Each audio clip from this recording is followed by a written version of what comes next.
Bozeman Public School administrators start working on a reopening plan for the first day of school. I'm Gabby Crevitt, and I'll have the story coming up. Plus, get some tips for the steps you should be taking to stay as safe as possible as you return to work. 6:30 on this Wednesday. Chet Lehman, Caitlin Corbett, Matt Elwell. Lovely start to the hump day. Yeah. I just walked outside. It was beautiful. Almost didn't come back in. I don't blame you. Just keep walking, Chet. It'll be good. I almost did. I'm here. We got another half hour to go. So yeah, we still could. Temperatures are very mild this morning. We're into the 50s. I think I just told Chet to take a hike. I think you did too. Not the first time we've heard that. No, it's not. A little bit of thin cloud cover early this morning, making for a beautiful sunrise. I've got a sunrise photo that I just received. I'm going to show to you here. It looks like afternoon and evening holds the potential of a few isolated thunder showers. There could be some small to moderate hail in a few of those. Daytime temperatures back into the 80s. Mainly talking mild conditions, but afternoon and evening thunder showers in store. We'll see how far Chet made it down the road coming up in just He's gone. He's gone. Look what you did. Oh. I'm back. I had a voice in my ear telling me to get back on camera, so I'm back. What they were doing. Don't take a hike just yet. No, not yet. I have the first read, so I have to be here. 6:31. Before you know it, it'll be time for school to start up again. But how do you do that in a pandemic? As MTN's Gabby Crevitt reports, the Bozeman School District is beginning to have that conversation. While summer is just starting, Bozeman Public School administrators are hard at work making reopening guidelines for the first day of school during the COVID-19 pandemic. We'll have plans in place to be nimble enough to implement what we need to implement here in Bozeman. It's no small task trying to plan for the unknown, but Bozeman Public School administrators are working on a document that sets up guidelines outlining different protocols for reopening schools depending on what phase we're in.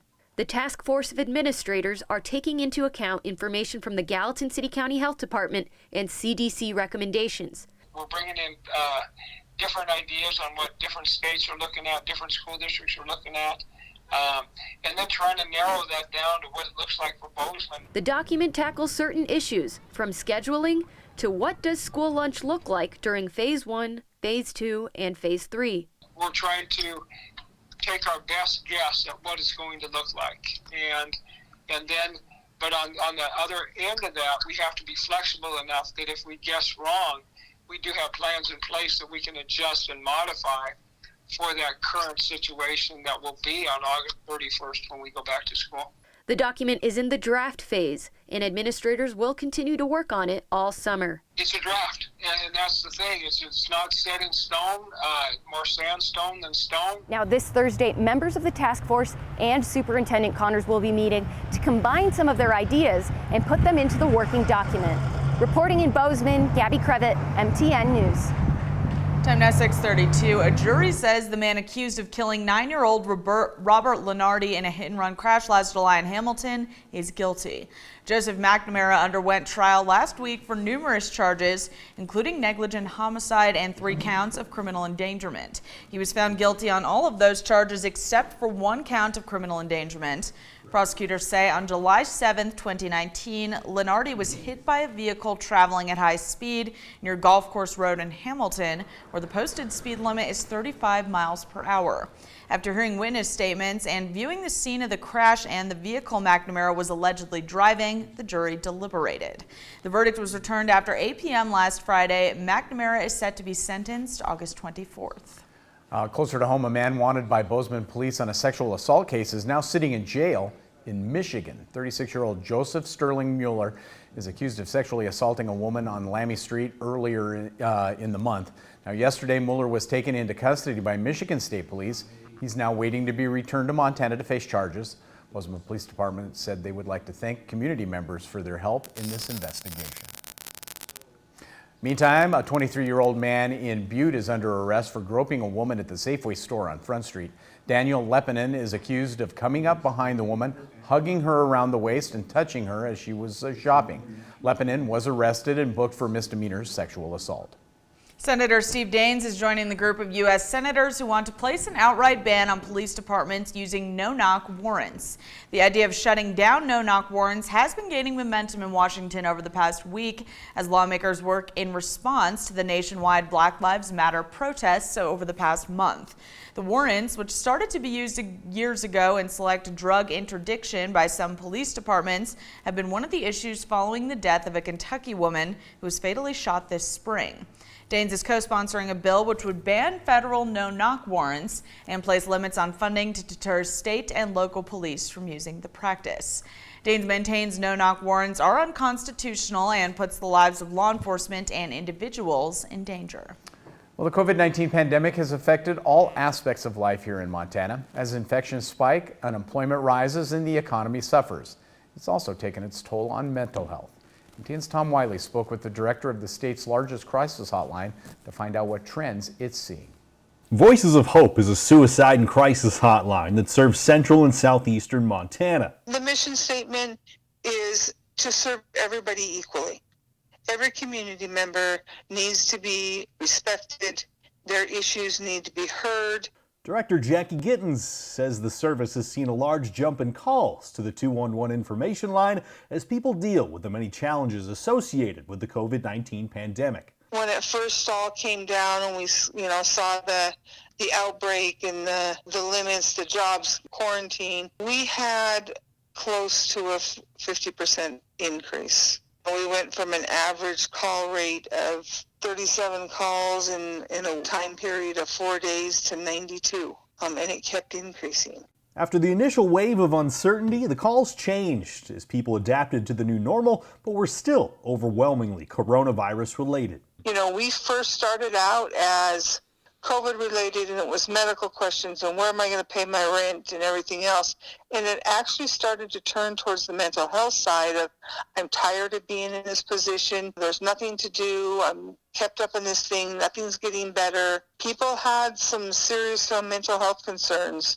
People already with mental illness, we teach them to interact with people so they can feel what we call normal.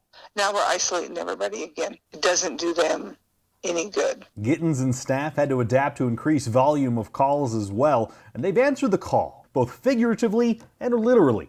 We increased our staffing. We have found in the last quarter that 97% of our calls were answered. But the most important thing Gittens wants Montanans to know is that someone will always be there, and there are resources that can help. Use montana211.org. Call us on 211. Don't sit back and let it fester. There are programs and stuff to help you out there. Tom Wiley, MTN News. Time now 6:37. The pandemic recently stopped the economy in its tracks. Now businesses across the U.S. are slowly opening back up. A new report suggests ways employers can do that safely. Mandy Gaither explains how. With millions still unemployed and others still waiting to get back to work, a report in the New England Journal of Medicine outlines what businesses can do to safely resume operations during the COVID-19 pandemic. Employees and customers are encouraged to do what's already been asked of everyone: wash hands frequently, wear masks, stay apart, and stay home if unwell. But the report also suggests employers may take disciplinary action against employees who don't abide by these guidelines. It also advises employers to offer or extend sick leave benefits to encourage workers to stay home when feeling sick.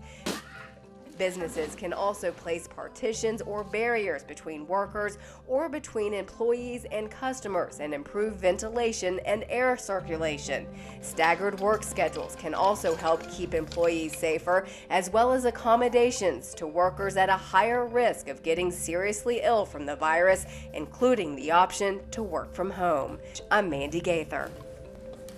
In other news this morning, the owner of a small drive-in theater in Manhattan recently learned he would be hosting a country superstar's virtual concert. As you might expect, that concert sold out in a matter of hours. Porter Blanchard's drive-in, called The Pasture, learned it would be one of 300 theaters across the nation to host Garth Brooks' drive-in concert, making it one of the 3 in the state to get that privilege. Tickets went on sale last Friday for $100 a carload, with Brooks' staff coming out to the Blanchard's field to help set the stage. Porter told us it will be like going to an actual concert. Concert itself is set for this Saturday. That is very cool. Good for Congratulations to him. that. That's awesome. And sold out. Just like that. I'm sure he's got to get a special message from Garth Brooks too. That's That pretty would cool. be pretty cool. We'll find out. We'll continue to monitor that. Meantime, 6:39, let's take a quick break. We come back. A few months ago, people were talking about coronavirus baby boom. Now researchers say it's going the other way. Coming up, well, it looks like the pandemic may cause a baby bust. Good morning to you. Ahead on CBS This Morning, the latest on the coronavirus surge in multiple states and a critical warning from Dr. Anthony Fauci. Plus, John Bolton talks to Norah O'Donnell. Norah will join us later today to discuss her conversation with a former national security advisor who claims the president is dangerous for the country. And we'll talk to Bubba Wallace and get his reaction to the FBI investigation of a noose in his garage. Now his activism is now sparking change in the sports world. And women's rights activist, that's Gloria Steinem, on the new play about her life and how she says sexism and racism are intertwined. That's what Gloria says. We'll see you at 7 o'clock on the dot.